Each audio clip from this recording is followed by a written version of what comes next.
Bom, como eu disse há pouco, vamos então iniciar esta segunda parte, onde vamos dar a voz a todos vocês. Eu vou tentar ser o mais justo possível. Se não conseguir, avisem-me, sem me fazerem uma espera à lá Jubeléu, está bem? Deixem-me estar sossegado. Deixem-me tentar gerir a coisa da melhor forma. Já estou a ver ali que já há um microfone que está aí a rolar, já está nas mãos de alguém. Portanto, vou então passar a voz à primeira pessoa, para esse não, que é para toda a gente ver, tá? Obrigado. Bom dia a todos. Em primeiro lugar, parabéns, Hugo, pela segunda vez. Dar os parabéns, em primeiro lugar, à organização, que isto pode parecer fácil, mas sei que trabalham muito e sabe-nos sempre bem estar aqui. Sabe bem todos os anos, mas este ano é mais fácil e mais agradável para todos, porque somos campeões. E não vou fazer nenhuma pergunta em concreto, vou fazer um agradecimento, e como já partilhei ali com o Paulo Baldeia, muito do que eu ia dizer já acabou por ser dito pelos três intervenientes. Este campeonato tem muito de todos nós, porque todos nós percebemos, o Paulo também falou que não se pode ganhar sempre, ou alguma coisa assim, os outros também têm que ganhar, mas eu lembro-me de ouvir o Hugo, numa Assembleia Geral há uns anos, dizer que não está escrito em lado nenhum que não se pode ganhar sempre. Nós temos que tentar ganhar sempre e podemos ganhar sempre, mas para isso temos que ser mais competentes. Nos últimos anos, não nos deixaram muitas vezes ser mais competentes. O Miguel falou e bem, disse que no ano passado foi talvez o ano mais escandaloso de prejuízo em relação ao Futebol Clube do Porto. Eu recordo também o ano do Colinho, o ano do Lopetegui, o primeiro ano, que nós fizemos 82 pontos. Se calhar não fomos tão prejudicados, mas os de lá de baixo foram muito beneficiados. Em todos os jogos, aqueles jogos 0-0, aos 60 minutos, aparecia sempre penalti, expulsão. Mas isso é passado. Felizmente é passado, porque faz amanhã um ano, eu perguntava aqui ao Francisco J. Marques como era estar na posição dele, já com um discurso a Porto, e ver o treinador de então com um discurso completamente diferente. Felizmente este ano tivemos um treinador, e também faz amanhã um ano que acertou tudo com o Porto, tivemos um treinador com um discurso em que todos nós nos revíamos. Todos nós sabíamos que ele transmitia aquilo que nós pensávamos, não era só o Francisco J. Marques este ano. Algumas vezes até entraram ali em contradição, mas nós aceitávamos essas contradições. Não era contradição, mas o Sérgio tinha a sua opinião e nós percebíamos.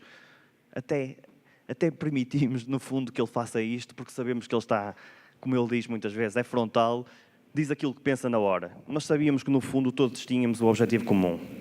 E esse objetivo era claro. O Cândido, o Paulo e o Miguel falaram aqui um bocado de como é que ficaram portistas, e ninguém disse que era do Porto porque o Porto ganhava. Aquele nosso slogan, a vencer desde 1893, se calhar passa um bocado a imagem que nós éramos do Porto porque o Porto ganha. Isso não é assim.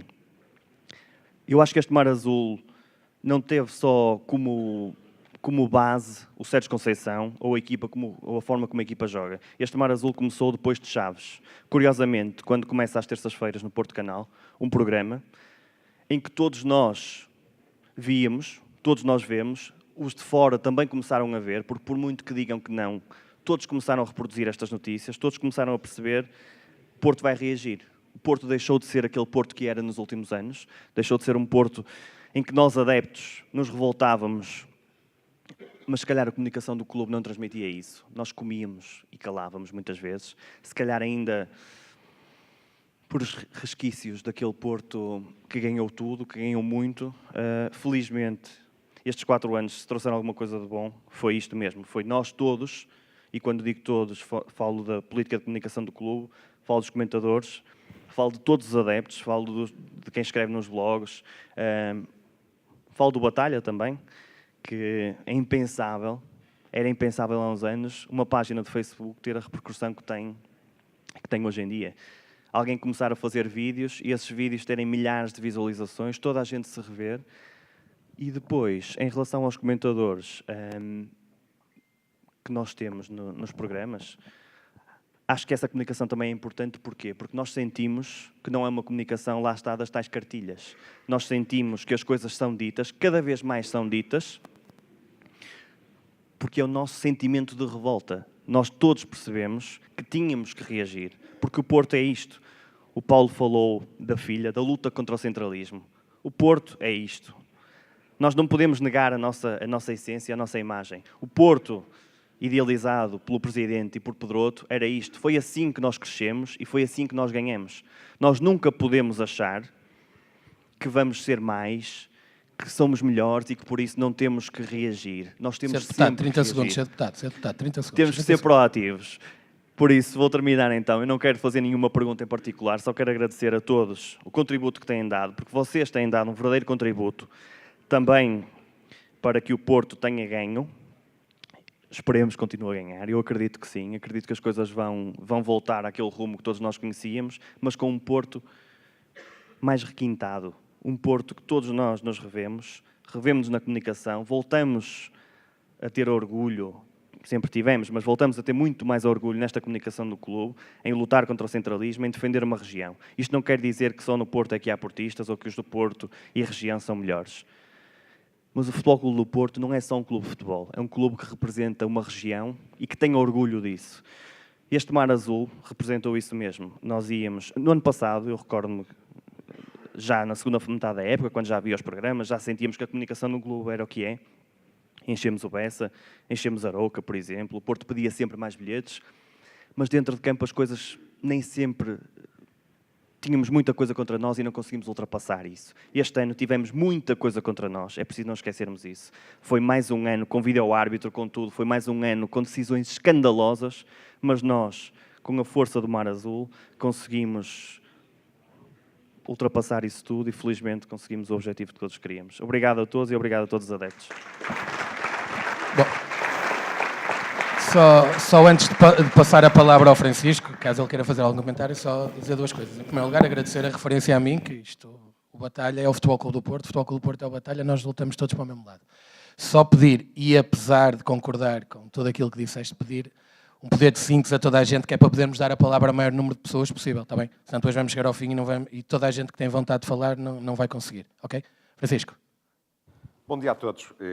Não havia pergunta, eu vou só fazer um comentário muito breve, porque acho que ajuda a perceber algumas coisas.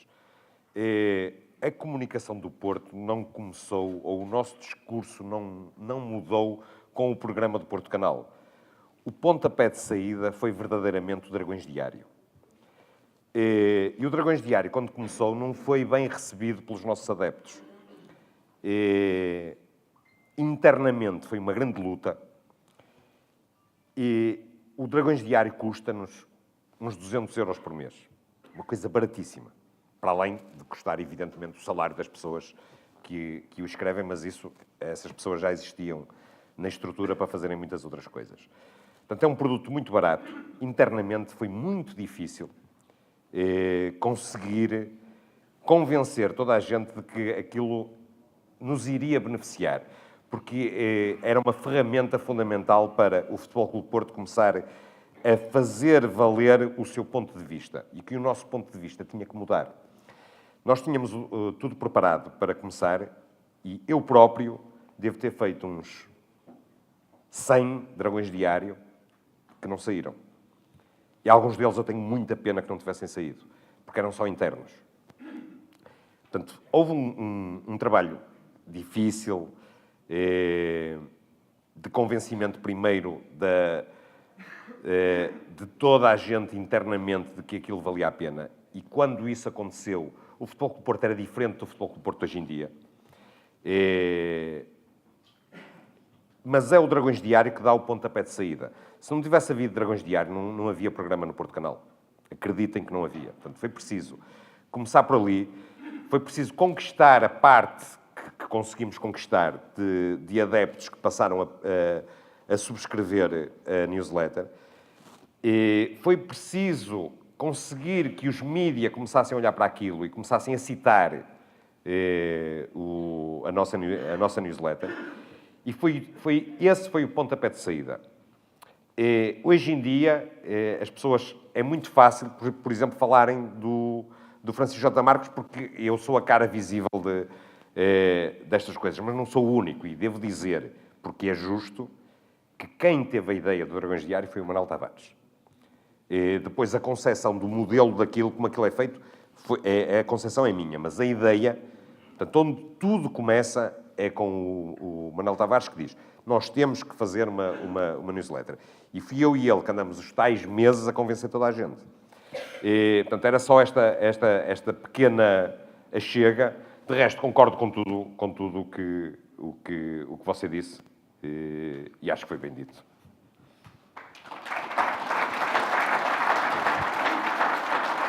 Siga a rusga, vamos lá. Ora bom, estou a ver ali uma mão já ali atrás, que já me tinha feito sinal. Ali algures.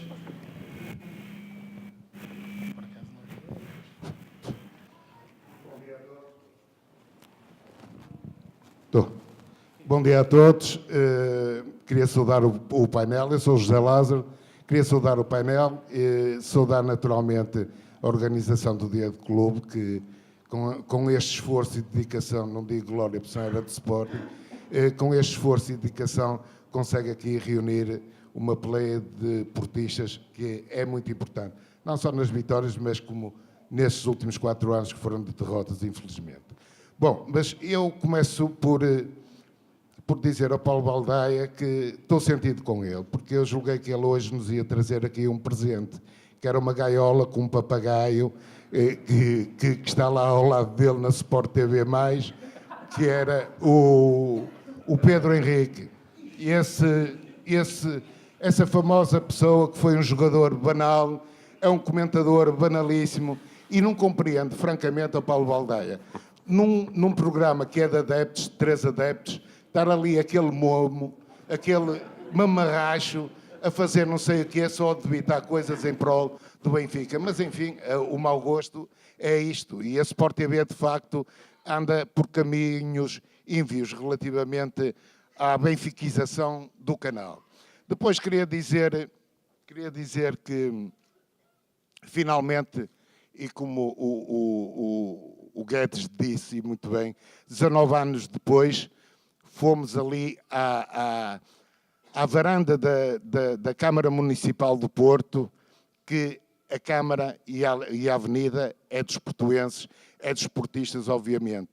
E conseguimos também igualar 1580 e 1640, aqueles 60 anos que tivemos sob o domínio espanhol, e então mandámos o nosso Miguel Rio de Vasconcelos abaixo da varanda e conseguimos, de facto, ter lá o nosso Porto a ter uma homenagem mais que justa, justíssima, e que era um imperativo que todos nós queríamos. Mas também nós não podemos esquecer o seguinte, é que o Sr. Rui Rio teve 3 maiorias absolutas, também foi com os votos dos portistas, certamente, e que puseram sempre o partido à frente do clube.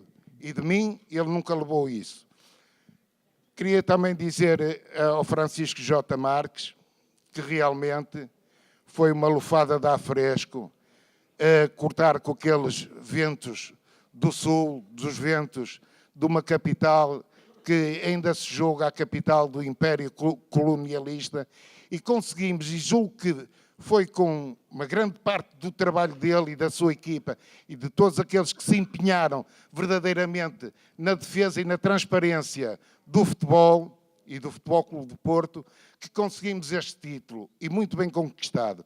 Contudo, há uma coisa que não nos podemos deixar é embalar, não é? Temos que continuar esta luta, porque o campeão voltou, mas queremos que o bicampeão esteja de volta novamente.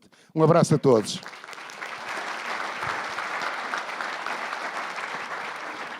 Paulo, algum comentário não sobre a gaiola, mas sobre o bicho propriamente dito?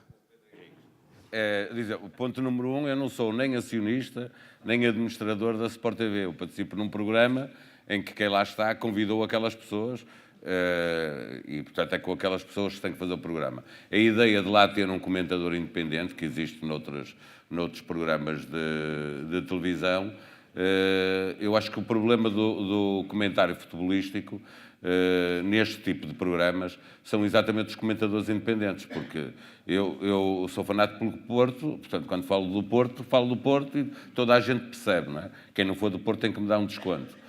Quem for do Porto pede-me mais, não é? Quer que eu ainda suba um bocadinho mais a parada. É igual para o Pedro Adão e Silva ou é igual para o António Macedo. pelo Sporting. O Pedro Henriques até é bom rapaz. Ele jogou cá não, esteve no banco. Esteve no banco, calma. Calma. Mas jogou depois noutros clubes, jogou em muitos clubes. Mas ele é muito bom rapaz mesmo, porque, e eu, aliás, no programa, sempre que posso, vou-lhe chamando Lampião. Vou-lhe chamando, digo que aquilo são todos, até o António Macedo, que é do Sporting, defende muitas vezes o Benfica. E eu já disse várias vezes, estou ali sozinho contra 4 benfiquistas, porque o moderador também é, embora esse claramente é exemplar no seu trabalho, como jornalista, porque não se nota que ele é do Benfica. E o Pedro Henriques, notando-se, eu acho que nós temos mesmo que lhe dar um desconto, porque ele faz um verdadeiro esforço para não começar a gritar Benfica no meio do campeonato. E ele tenta, ele faz o que pode. Ele, aliás, ele é melhor a comentar o jogo, o jogado, não é? Do que quando se põe a falar sobre os e-mails e etc. Ele aí não consegue fugir e utilizam todos o mesmo estratagema. Quando se fala do Benfica, quando se aponta o dedo ao Benfica, pelas malfeitorias que o Benfica vai fazendo, o esquema é sempre o mesmo. É o futebol português que está mal. Não é o Benfica, é o futebol português. E o Pedro Henrique sofre disso, eu já lhe disse, e já estou a dizer o que disse publicamente, porque disse lá no programa, não serve, não vale a pena. Quando é o Benfica, quando é o Sporting, quando for o Porto, é o Porto que tem que se justificar. E no caso ele faz um grande esforço, e portanto, eu até gosto dele, acho que ele é bom rapaz, sofre daquele defeito de jogou em muitos clubes, mas pode-se tirar o Pedro Henriques do Benfica, mas o Benfica está lá sempre. É uma coisa assim. Bem, voltando a gente normal, opá, vou ter que pedir desculpa, já tinha dado a palavra lá atrás, ali só chegou, aqui à frente já. Muito bom dia a todos. O painel, excelente, à nossa frente. O meu nome é Pedro Camões e eu gostaria de fazer aqui uma pequena questão ao Francisco. Eu sou mais um dos comuns adeptos que diariamente defende o nosso clube e ataca os rivais nas redes sociais, nomeadamente no Fórum do Jornal Record, que é difícil, somos poucos, mas vamos nos dando cabo da cabeça. A minha questão era, em que medida é que nós, comuns adeptos, podemos contribuir, ajudar, sem cartilha, a estratégia de comunicação do Futebol Clube Porto? Porque eu acho que é uma das mais duras batalhas que estamos a travar, difíceis. O Benfica assumiu a posição dianteira há uns anos e eu acho que ultimamente demos a volta. Em que medida é que nós, estes comuns adeptos, não é o Batalha, não é o Baluarte, porque esses estão num nível diferente, é que podemos ajudar? Obrigado. Exatamente da maneira que ajudam. Ou seja, nós não temos interferência absolutamente nenhuma com o que os adeptos do Futebol Clube Porto fazem. Quando eu assumi estas funções, eu vou dizer isto sem correr o risco de ser desmentido, e há aqui pessoas presentes com quem eu conversei. Quando eu assumi estas funções, um dos problemas que nós tínhamos era a enorme distância que havia entre o Futebol Clube Porto e os seus adeptos, e o que era insuportável e não podia continuar. E o que é que eu fiz? Pedi para falar com, por exemplo, adeptos que têm blogs. Porquê é que eu pedi para falar com esses? Porque são adeptos empenhados. Os adeptos não são todos iguais. Um adepto, qualquer que seja o clube de que é adepto, que se predispõe a gastar uma parte do seu tempo a escrever num blog em defesa do seu clube, é porque tem um nível de militância muito alta. Portanto, eu pedi para falar com esses, e falei com vários, muitos estão aqui. E o que na altura conversei foi que nós, Futebol Clube Porto, Departamento de Comunicação, queríamos aproximar o clube das pessoas, mas não queríamos interferir no que iam fazer. Isto aconteceu há quase 2 anos. Faz 2 anos, essas conversas foram setembro, outubro, novembro de 2016. E eu não interferi em nada. Está aqui o Hugo, que é uma das pessoas com mais visibilidade em defesa do nosso clube. Ele sabe que eu não interfiro.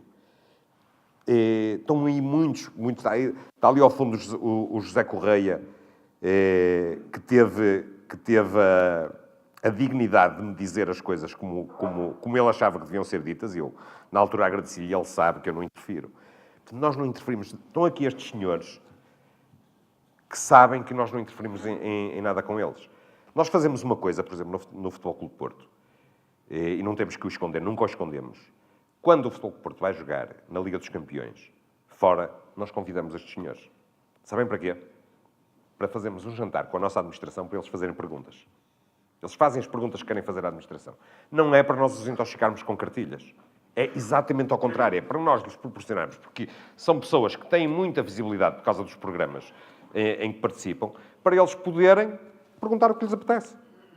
E nós vamos todos jantar com a administração. Não são só eles os dois. É também o Pedro Marcos Lopes, o Domingos Andrade do JN, mais quem é que é mais? O José Manuel Ribeiro do JN, do jogo. Portanto, eles têm a possibilidade de colocar as questões que querem colocar. Está o Presidente, o Dr. Adelino Caldeira, o Dr. Fernando Gomes, do Futebol Clube Porto, eu, o Manuel Tavares, e... Portanto, é exatamente ao contrário. Nós não fazemos documento nenhum e jamais o faremos. Os adeptos, a forma como têm de nos ajudar é exatamente cada um por si. Mas com as suas próprias ideias. Há coisas que eu concordo, há coisas que eu não concordo. Por exemplo, a página que é tida como a mais próxima do Futebol Clube Porto é o Baluarte. Aconteceu várias vezes o Baluarte fazer... aconteceu e acontece. Colocar coisas com as quais eu não concordo. Não lhes digo nada, quer dizer, digo a posterior, olha, não concordei nada com aquilo. Mas não interferimos. Não vamos nunca interferir. Nós queremos diversidade. Cada um tem o direito de pensar da maneira que quer pensar. Cada um tem o direito de achar que as intervenções, por exemplo, as minhas intervenções são boas, são más. É desta diversidade que é a força do Futebol Clube de Porto. Portanto, não vamos condicionar nada. A forma como têm de nos ajudar é exatamente da forma que têm feito. Ora bom, agora já estou aqui responsabilizado por dar a palavra aqui à frente. Vamos ter aqui 2 candidatos, portanto escolham lá quem é que vai ser o primeiro. Exatamente. Fica já em casa. São 3. Pronto. Ora, bom dia a todos. Esta pergunta eu gostaria de fazer, se calhar, ao Paulo Baldeia, que terá mais ferramentas para me esclarecer de uma coisa que desde há muitos anos não me atormenta, mas pelo menos deixa-me estupefacto. Que é aquilo que eu chamo de uma improbabilidade estatística. É que politicamente,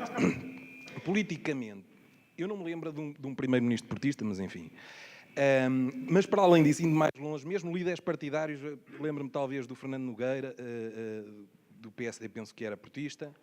Não sei se agora há algumas pessoas do Porto.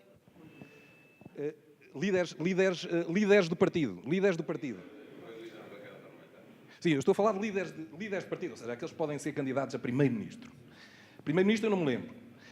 Líderes partidários, talvez o Fernando Nogueira, não sei se agora a Catarina Martins é da cidade, não sei se é portista. Se calhar não liga, obviamente não deve ligar ao futebol, mas não me recordo mais ninguém. E isto parece uma improbabilidade estatística ao nível nos americanos, quando perguntam que religião, eles são 16%, salvo erro, e depois aparece 1% dos congressistas e senadores a serem não religiosos.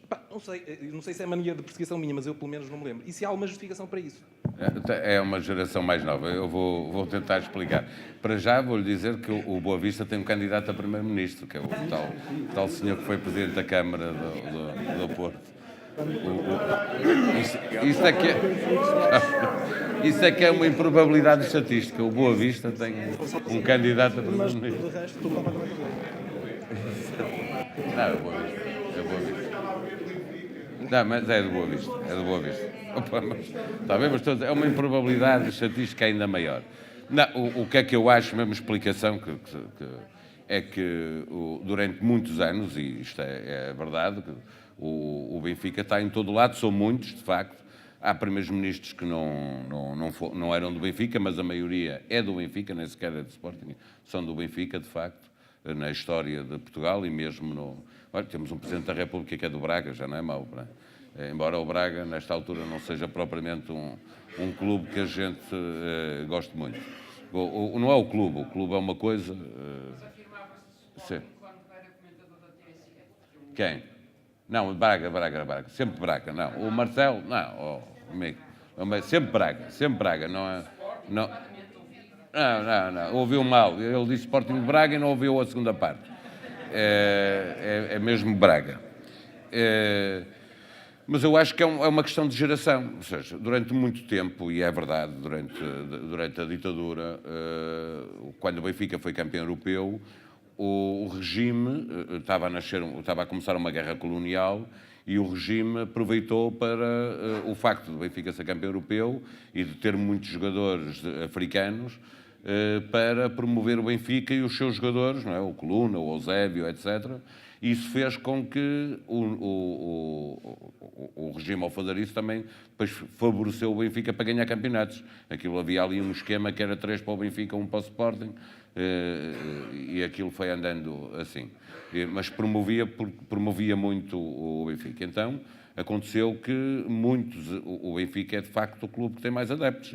Se não o torna melhor, torna só o clube que tem mais adeptos, não é? Mas é mesmo verdade. E, portanto, essa improbabilidade estatística de nunca termos um Primeiro-Ministro ou um Presidente da República do Futebol Clube do Porto, se o PSD perder as próximas eleições, provavelmente o próximo candidato a Primeiro-Ministro do PSD vai ser do Futebol Clube do Porto, que é o Luís Montenegro. Portanto, resolve-se esse problema. E porquê é que é importante olhar para aí? Porque é um problema de geração. Porque até ao 25 de Abril, ser portista, fora, mesmo no Porto, eu lembro-me quando comecei a ir ao futebol, o meu senhor leva-me consigo, que era ir para o Estado das Antas, e entrávamos, os putos, pela mão de uma pessoa que não conhecíamos de lado nenhum, entrávamos no estádio e ele ia para o lugar dele, nós íamos para o nosso, não havia lugares marcados. Para ir ver um Porto-Benfica tinha que ser para lá às 11 da manhã, o jogo era às 4 da tarde, ou ao domingo. E nessa altura havia poucos portistas, não é? Aqui na região havia, na cidade e na região, mas pelo resto do país havia poucos. Eu devo-vos dizer que em Lisboa conheço já centenas de portistas, e não são todos imigrantes como eu. Há lá muitos que são imigrantes, mas não são todos. São nascidos já ou vieram de outros pontos do país. E, portanto, as novas gerações já são portistas, já há muita gente. Na escola das minhas filhas, nascidos em Lisboa, já há em cada turma 5, 6 portistas, o que já é muito bom para crianças de 8 anos, não é? Antigamente não havia nenhum. Não é? Portanto, é um problema de geração. No futuro nós vamos ter primeiros ministros e presidentes da República do Futebol Clube do Porto, porque a nova geração já tem muitos portistas. O Luís Montenegro é apenas um exemplo.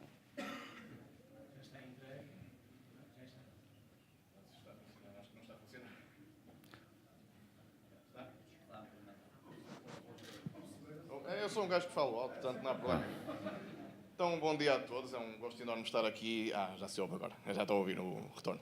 É um gosto enorme estar aqui e com todos vós e com tantos campeões aqui à minha volta. Eu queria fazer uma pergunta muito mais direta. É assim, este ano, mais em particular do que noutros anos, e eu pensei que a pessoa que falou ali atrás já ia falar um bocado sobre isso, nas redes sociais tem havido censura muito direta a tudo que é adepto do Porto. E houve mais que uma página tipo, afeta ao Futebol Clube do Porto que foi completamente anulada do Facebook e por aí fora, muito devido ao uso de imagens da Sport TV e se calhar também do canal, já sabemos de quem, não é? E eu queria saber o que é que se pode fazer contra isso. O Porto não pode ter uma... hipoteticamente, o Porto não poderia, por exemplo, passar os jogos do Porto no Porto Canal, para nós podermos, sem ter problemas nenhuns, usarmos as imagens dos nossos próprios jogos. Isto é uma hipótese, não é? Ou outras. Eu sei que há dinheiros envolvidos e isso tudo. Se calhar vocês também não me saberão dar uma resposta tão direta, pronto. Mas, de qualquer forma, quis deixar esta questão no ar. Há muita gente a ser censurada, e vocês sabem disso, não é? Por simplesmente estar a dar a sua opinião e recorrer a imagens, e são páginas que são canceladas. Pronto, e gostava de deixar esta questão no ar, basicamente. Francisco, algum comentário?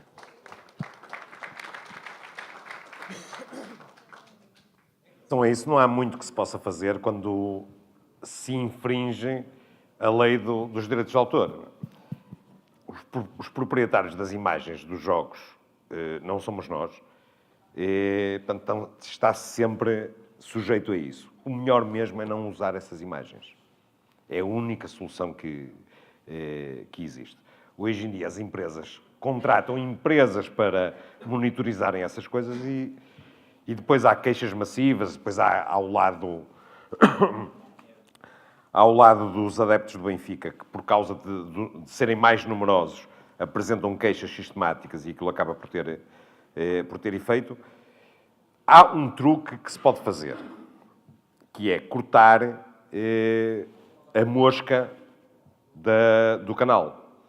Porque isso, pelo menos, demora mais tempo a que ela seja eliminada. Porque se houver uma queixa, o Facebook vai ter que averiguar se aquelas imagens são mesmo do canal que se está a dizer e tal. Se tiver lá a mosca, é automático. Portanto, o truque é cortar em cima onde tem a mosca.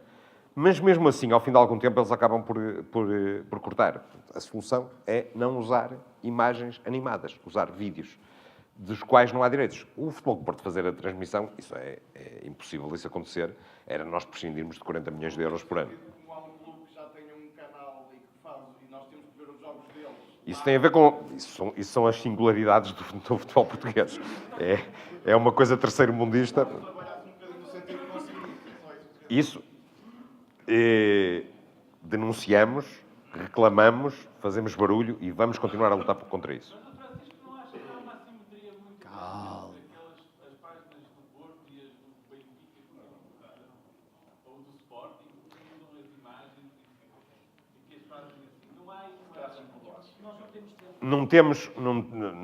Não tenho dados sobre isso. Não posso dizer que sim, nem que não tenho a certeza. Mas deixa-me dizer coisa, imagens cortam as páginas de adeptos do Benfica e do Sporting, isso é igual.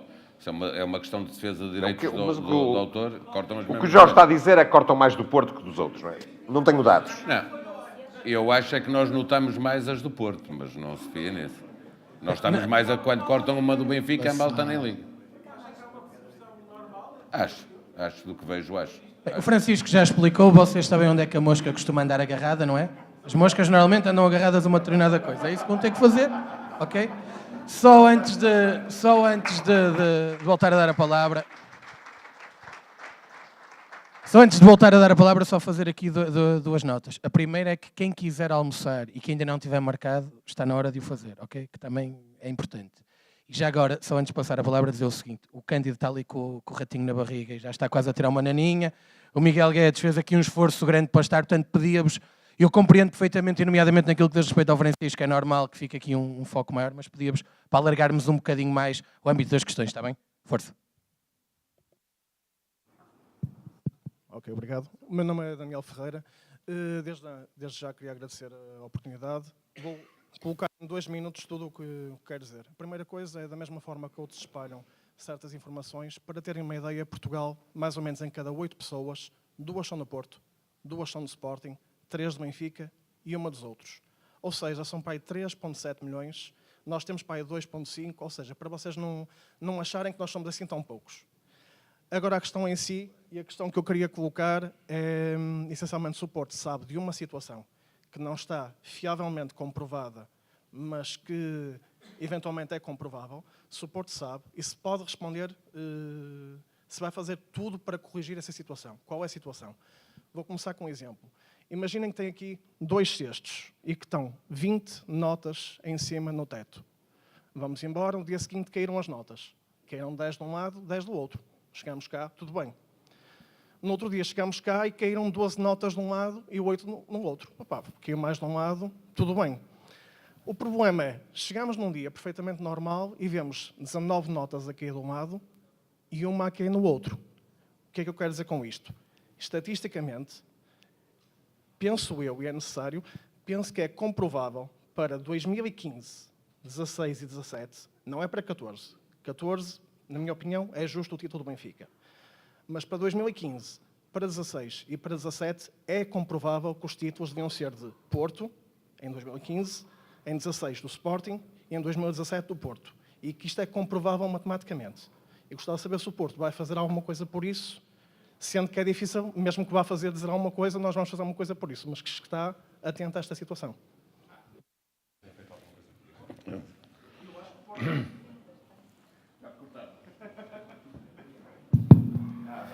E eu acho que o Porto tem feito para o futuro e tem feito muito por isso. Estou a dizer é se o Porto está atento à correção dos 3 títulos mal atribuídos no passado. Se o Porto está atento a isso. E acho que é melhor o Porto não responder a isso. O Futebol Clube do Porto é assistente de todos os processos que estão a decorrer, constituiu-se assistente e temos que esperar que a investigação continue.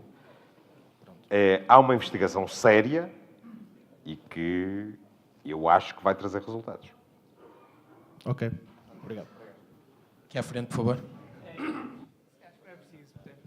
E é na linha daquilo que o Francisco estava a dizer, é uma pergunta pessoal. Portanto, sendo o rosto desta cruzada contra o povo, se já alguma vez, portanto, pelas pressões, por ameaças, muito provavelmente, pensou em desistir?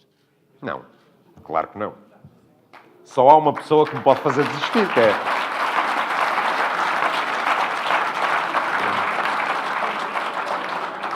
Enquanto o Presidente estiver satisfeito, eu estarei no meu lugar. Ali próximo. Depois já vem aqui. Ali, por favor. Bom dia a todos. Bom dia, portistas, Mar Azul, painel. Eu antes queria agradecer o facto de terem organizado este evento num ano tão especial. Queria também dar os parabéns ao João Dias, porque eu sou da terra dele, Barcelos. Também uma terra de portistas e de gilistas, que infelizmente o Gil outrora já teve mais adeptos. Antes de fazer as perguntas, queria também abranger um bocadinho o painel. Há aqui uma parte curiosa. No vídeo de introdução deste evento, apareceu ali o mítico jogo Porto-Braga, onde o Raul Silva marcou o golo, o central do Braga, e um dia encontrei-o no Braga Shopping, quem sabe que anda ali na Zona Braga, conhece bem o Braga Shopping, o Braga Parque, desculpa lá, e um dia cruzei-me e tive a coragem de ir ter com ele para lhe tirar uma foto. Eu sou portista, ferrenho, desde miúdo. E ele, simpaticamente e profissionalmente, deu-me os parabéns pelo título. Pela primeira vez alguém de vermelho a dar os parabéns ao Futebol Clube Porto. Acho que é de sublinhar isto. Agora a sessão de perguntas, se calhar abranja um bocadinho, que é... Desculpem. Deve ser o Pinto da Costa. Estou a brincar. A pergunta isto se calhar mais no âmbito do J. Marques e do Paulo Baldaia, que são jornalistas de profissão. Porquê que há esta mania dos jornalistas acharem-se sempre isentos? Porquê que não se faz como nos Estados Unidos, onde há jornais democráticos e jornais republicanos? Como no futebol aqui em Portugal. Porquê que há esta mania de dizer que são isentos, depois vamos a ver, são pessoas que vão ganhar o ganha-pão defendendo um determinado clube. E caem nas malhas das redes sociais e da opinião pública, desgraçando, se calhar, a dignidade profissional do passado deles. Esta é a primeira pergunta e, se calhar, pedia também ao Miguel para responder. E a segunda pergunta é... Francisco, onde é que se come melhor polvo alagareiro em Lisboa? Obrigado. Viva o Porto!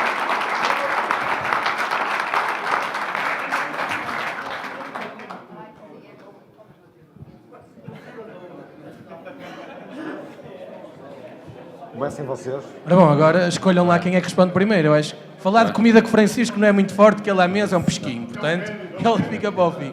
Paulo, muito rapidamente, os jornalistas têm o dever de ser isentos mesmo. O não significa que não têm paixões clubísticas, não votam em partidos, etc. Não são mais do norte ou mais do sul. O jornalismo tem regras.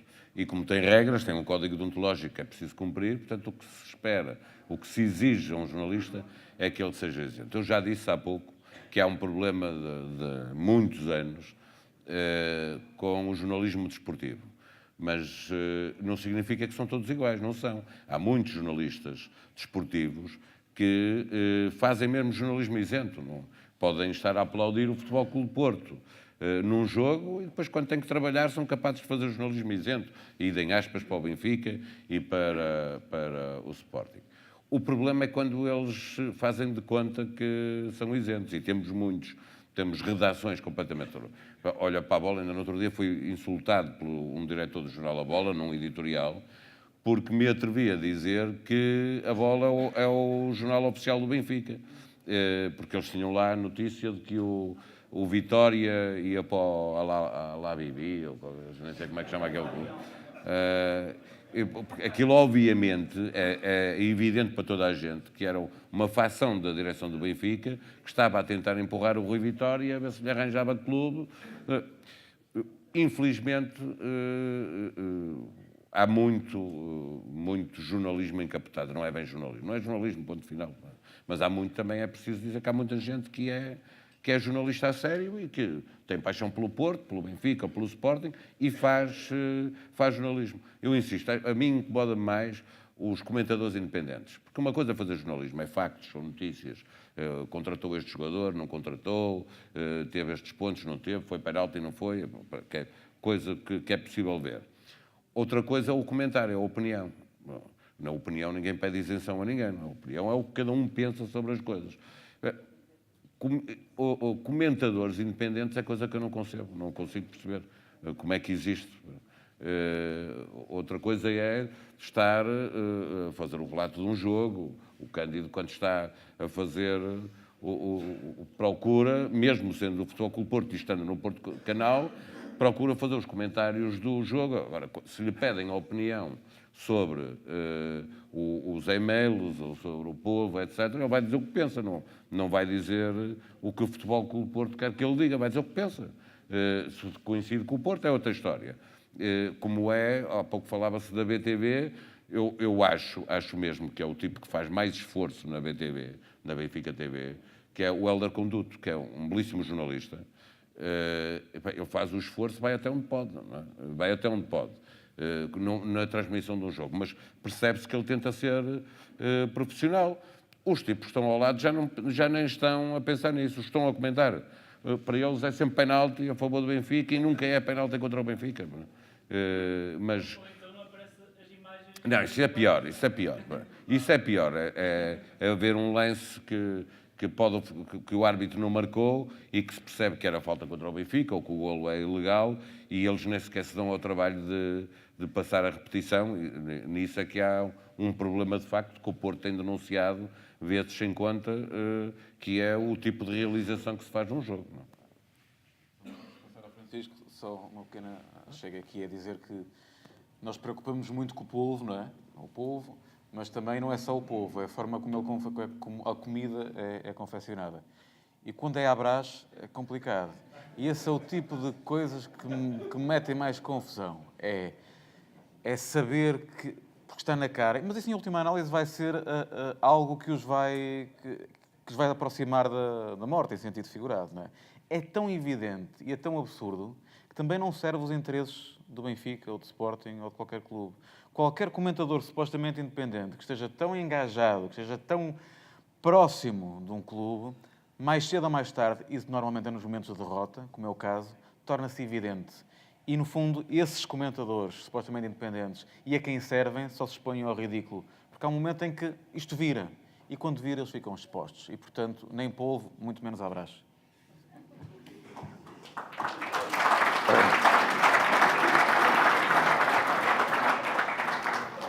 Eu só queria dizer 2 ou 3 coisas.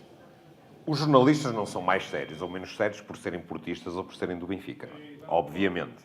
E nós temos que meter isso mesmo na cabeça, porque às vezes parece que achamos que os portistas são todos sérios e os benfiquistas são todos pouco sérios. Não é verdade. Devo dizer, e acho que acreditam que eu tenho condições para poder dizer isso, que o jornalista que tem feito o melhor trabalho na questão dos e-mails é adepto do Benfica. Eu não vou dizer o nome dele, evidentemente, eu sei que ele é adepto do Benfica, mas ele tem feito um excelente trabalho e tem feito um trabalho sério. Portanto, o que demonstra, e obviamente que não é por ser do Clube A ou do Clube B, uma coisa, nós temos que ser capazes de distinguir as coisas. Depois, outra coisa que também é relevante, ou pelo menos para mim é muito relevante, é que assim, o Futebol Clube do Porto não pode estar em guerra com toda a gente. E nós temos que saber, às vezes, relativizar algumas coisas. Uma coisa é o polvo à brás, e isso é insustentável e inaceitável. É alguém que veste a camisola de suposto independente e depois faz uma intoxicação terrível, sempre assumindo as dores do Benfica. Isso é inaceitável. E isso tem que ter consequências. E as consequências é que, por exemplo, o Futebol Clube do Porto, felizmente, foi campeão nacional esta época, e nós vimos, o Sérgio Conceição deu uma entrevista à SIC. Houve um jogador a dar uma entrevista à RTP. A TV o que é que teve? Nunca vai ter nada. Enquanto for assim, nunca vai ter nada. Enquanto eu estiver neste lugar, nunca vai ter nada.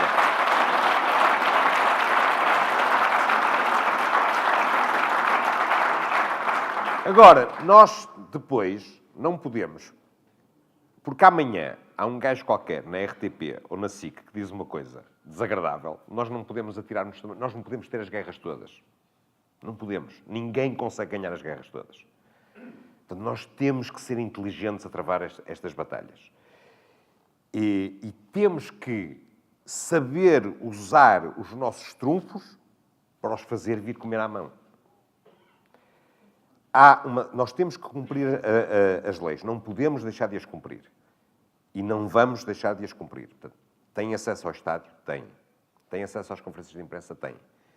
Fazem pedidos que vão além do que diz a lei? Fazem. São concedidos? Não. Aos outros são.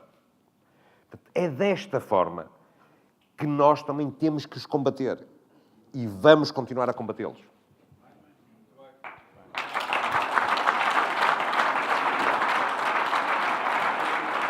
Já temos aqui... Doutor. Bom dia. O meu nome é Daniel Seabra. Limite 20 minutos. Limite 20 minutos. Não. Muito rápido. 2 pontos. Discuti há pouco com João Paulo Baldaia e também com Francisco J. Marques. A intoxicação vai a tal ponto que jornalista, que para além de ter o dever de isenção, tem o dever de rigor e de estar informado acerca dos assuntos sobre os quais escreve e sobre os quais opina. E na semana passada nós vimos um editorial de Pedro Santos Guerreiro no jornal Expresso, tido como um jornal de referência, a afirmar claramente que o Futebol Clube do Porto não foi condenado no processo apitourado devido à ilegalidade das escutas.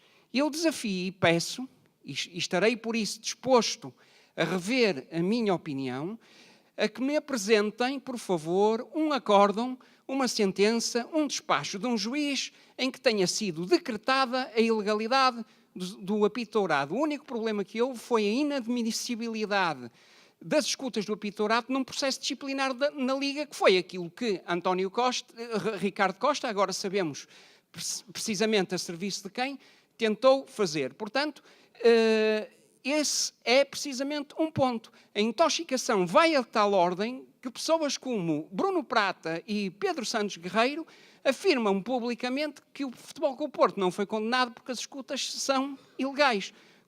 Temos 2 jornalistas, temos comentadores, gostava que comentassem esse ponto. Já sabemos qual é a cor de Pedro Santos Guerreiro, mas que não seja por isso. Tem dever de isenção, tem dever de rigor e de opinar em função de documentação e não de uma suposta verdade que se criou em torno das escutas do apitourado.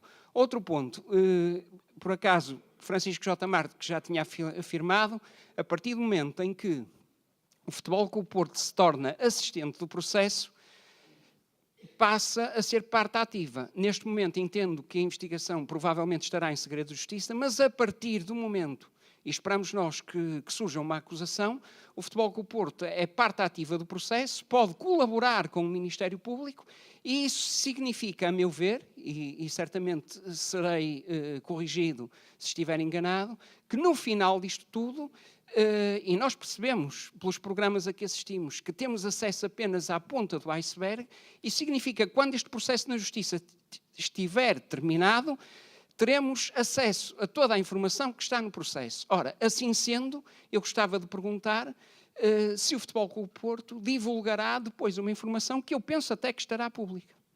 Obrigado. Posso começar eu só para responder já a isto? Isso, quando for pública, será pública. Para já, de facto, está. Nós, neste momento, não temos acesso a nada, porque aquilo está em segredo de justiça. E nós somos obrigados a respeitar o segredo de justiça. Por exemplo, naquela história que tinha a ver com a divulgação dos mails, o segredo de justiça não nos abrangia, porque fomos nós que entregamos aquilo. Portanto, nós não tivemos conhecimento através do processo. Fomos nós até que entregamos ao processo. Portanto, sobre o que vai acontecer no futuro, temos que esperar. Em relação às escutas e essa história, é assim, muitas vezes o problema dos jornais são as direções dos jornais. Às vezes nem são os jornalistas, são as direções dos jornais. Em relação ao Pedro Santos Carreiro, que eu conheço e que prezo, devo dizer, e que acho que é um bom jornalista, isso é um erro dele. É um erro por causa da intoxicação que sempre existiu, de anos e anos e anos a repetir isso. Porque nós podemos ver isso na perspectiva ao contrário. O Pedro Santos Carreiro é o diretor do Expresso. O Expresso tem sido um dos jornais que mais bem tem noticiado esta questão da investigação ao Benfica. Foi o Expresso que revelou que estão 160 e tal jogos a ser investigados. Foi o Expresso que revelou que o Luís Filipe Vieira mandou um mail a dizer temos que lhe baixar a nota, etc, etc, etc. Portanto, e o Pedro Santos Carreiro, se quisesse fazer valer o seu benfiquismo, não tinha publicado aquelas coisas. E ele é o diretor. Portanto, é exatamente nisso. Eu acho que nós temos de ter algum cuidado nessas coisas. Acho que aí é claramente uma situação de má informação. Eu já noutros assuntos, não nesse, mas não, porque esse nem reparei, confesso, mas já noutros assuntos tive troca de e-mails com ele, em coisas que detetei que estavam mal, e disse-lhe, olha, aqui está mal nisto. Portanto, tenho sempre tido conversas decentes e razoáveis com a direção do Expresso. Portanto, eu não incluo o Expresso, é de facto um órgão de referência, e não incluo, já fez coisas muito más para nós. Todos nós cometemos erros. Eles também os vão cometer e nós temos que ter sobre isso alguma capacidade de encaixe. É o que eu acho. Mas esta é factual e é porque manifesta falta de informação. Mas é falta de informação. Não acho que seja por maldade. Não acho que seja por maldade. Não acho que seja por... 20 segundos. Eu estive à procura. Claro, Miguel. Claro. Até porque tenho que me ausentar. Dizer que essa intoxicação existe. Existem mais variadas formas. Mas no caso em concreto das escutas e do apitourado, também tem muito a ver, infelizmente, da forma como o Porto não soube contar a história e deixando de se envolver na narrativa que quiseram contar. Isso é algo que é dos homens, quer dizer, quando apareceu, todos nós ficamos abalados, a direção, certamente, da altura também ficou abalada, e é normal que não... Mas essa capacidade de reação nunca apareceu. De alguma forma, quase que nos escondemos no que nos estavam a querer contar. E a narrativa desenvolveu-se. Desenvolveu-se tanto ao ponto que ainda hoje há jornalistas como o Pedro Santos Carreiro, que é, sem sombra de dúvida, um jornalista extraordinário, a ainda ter, enfim, ser o reflexo da intoxicação que nós não fomos combater. Mas o nosso silêncio de 10 anos acaba também por contribuir bastante para isso. Nós não nos defendemos no espaço público da maneira que nos devíamos ter defendido. E acho que essa história ainda está por contar, não é à toa que depois ameaçam reabrir o apitourado, mas não reabrem o apitourado nenhum, não é? Agora, eu vou-vos pedir desculpas, já passei muitíssimo da minha hora. Eu tenho um almoço em Braga do programa Grandes Adeptos Total, um almoço anual. Então, se tem alguma mensagem para o Telmo Correia? Ou...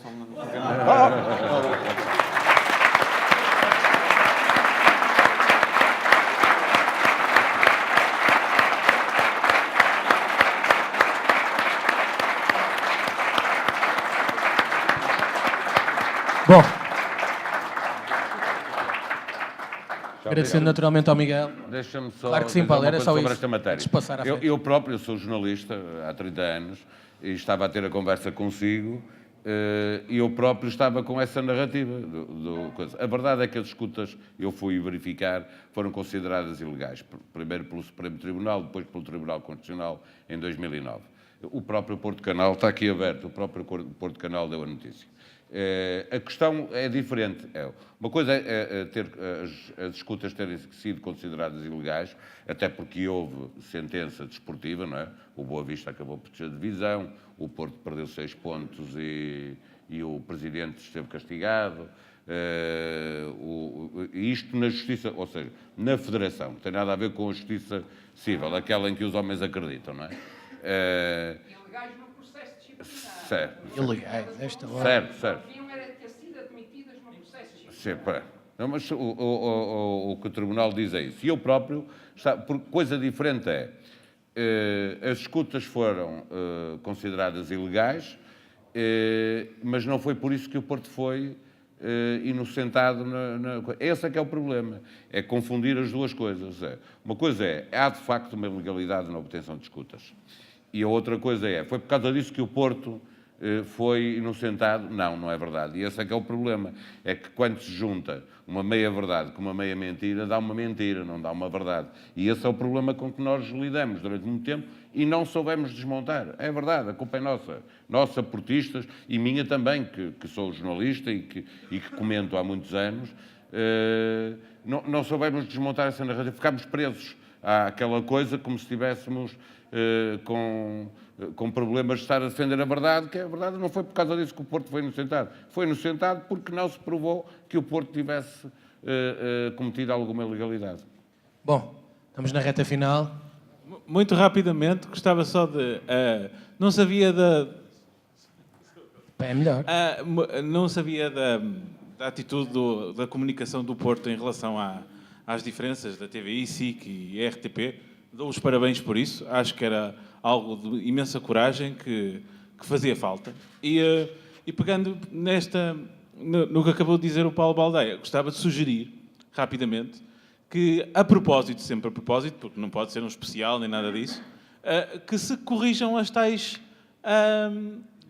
imprecisões acerca do processo apito dourado. Uma vez que o Francisco passa claramente e muito bem a mensagem, que saiba, dizer assim, olha, aqui tem-se a ideia comum de que as escutas foram tornadas ilegais.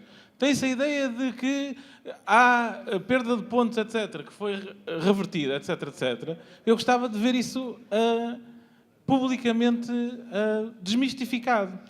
Nós já o fizemos várias vezes. Já o fizemos muitas vezes. Ok, ao lado para a penúltima, que vamos terminar aqui à frente, que já não temos tempo para muito mais. Bom dia, uma pergunta ao Cândido, que é para não adormecer. O verdadeiro ponto esquecido, é o verdadeiro ponto esquecido. Isto vai ser um bocado tipo as conferências ao Sérgio Conceição. Vou fazer 2 perguntas, que aproveitam sempre, não é? Uma ao Cândido, outra ao Francisco J. Marques. Cândido, já que jogou no Benfica, se fosse o Cândido a marcar aquele gol do Herrera naquele minuto, naquele jogo, como é que iria festejar? Não vale dizer a verdade, Cândido. Não vale dizer a verdade, ok? Não vale dizer a verdade. Como é que eu festejaria o gol? Não, mas o Herrera joga no Porto. Portanto, ele estava a marcar pelo Porto. Claro. Exatamente. 3 mortais na mesma posição, no mesmo minuto, no mesmo jogo. A marcar no mesmo estádio. Contra o clube que jogou lá há 2 anos. E outra pergunta ao Francisco J. Marques uma vez que o problema é das redações da comunicação, sendo a Antena 1 uma estação pública, como é que é possível ter o Carlos Janela a comentar as finanças do Futebol Clube Porto? Não é possível fazer nada contra isso? Cândido, consegues? Já consegues? Não, bem, eu devo dizer-te que a forma como eu vejo o futebol, quer dizer, no fundo eu não acho que se consiga medir o portismo de alguém pelo ódio que tem ao Benfica. Portanto, eu considero-me um grande fervoroso adepto do Futebol Clube Porto por aquilo que eu estou disponível a dar ao meu clube. Eu costumo dizer que para se falar bem da nossa mulher, portanto, eu acredito nisto, não precisamos falar mal das outras.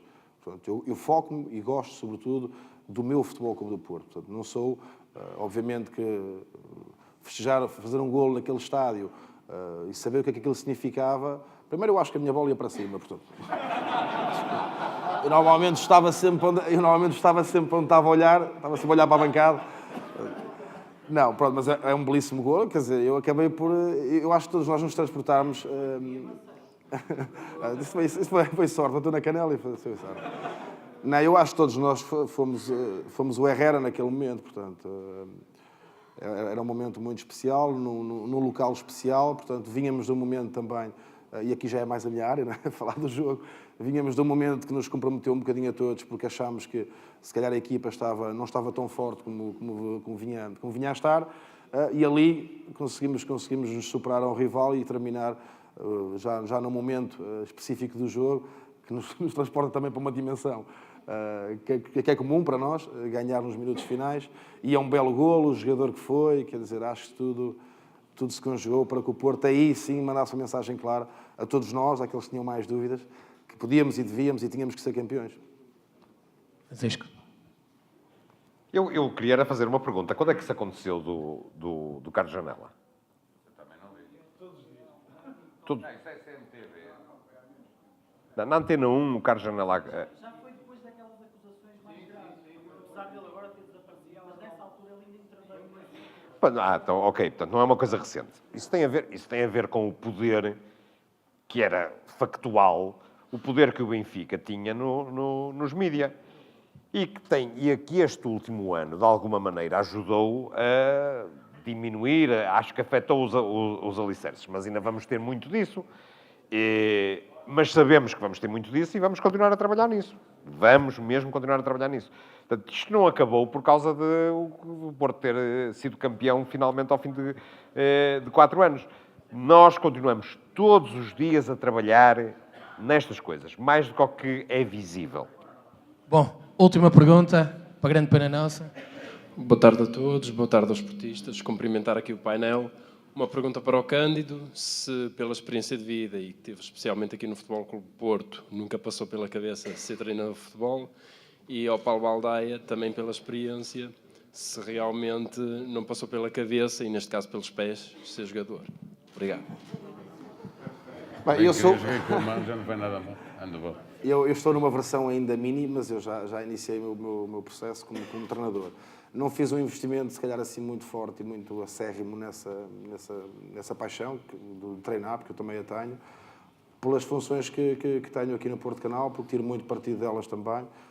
Devo dizer-te que tenho a consciência clara de que eu hoje sou mais conhecido como comentador do que era como jogador. Portanto, obviamente que o Porto Canal, no pós-carreira, manteve o meu nome muito vivo. O que é que eu quero dizer com isto? Eu, se calhar, se tivesse iniciado o meu processo de treinador e não tivesse o Porto Canal, se calhar ia ter muita dificuldade em arranjar clubes. Enquanto eu estiver no Porto Canal exposto e fizer um trabalho sério e rigoroso, creio que estou sempre com francas possibilidades de, um dia ou qualquer momento, poder vir a ser treinador de alguma equipa, porque, sejamos sinceros, a televisão permite-nos também vender a nossa ideia de jogo, falar sobre futebol. Portanto, não estou minimamente preocupado com isso. Não posso treinar de uma forma muito séria, muito rigorosa, nenhuma equipa em contexto profissional pelos meus afazeres no Porto Canal. Quer dizer, eu já como jogador, às vezes, no final da carreira, pedia para faltar ao jogo para viver o Porto. Agora, o treinador que não está lá para treinar a equipa, é difícil conciliar. Eu joguei muito futebol, mas era na rua, nas peladinhas, etc.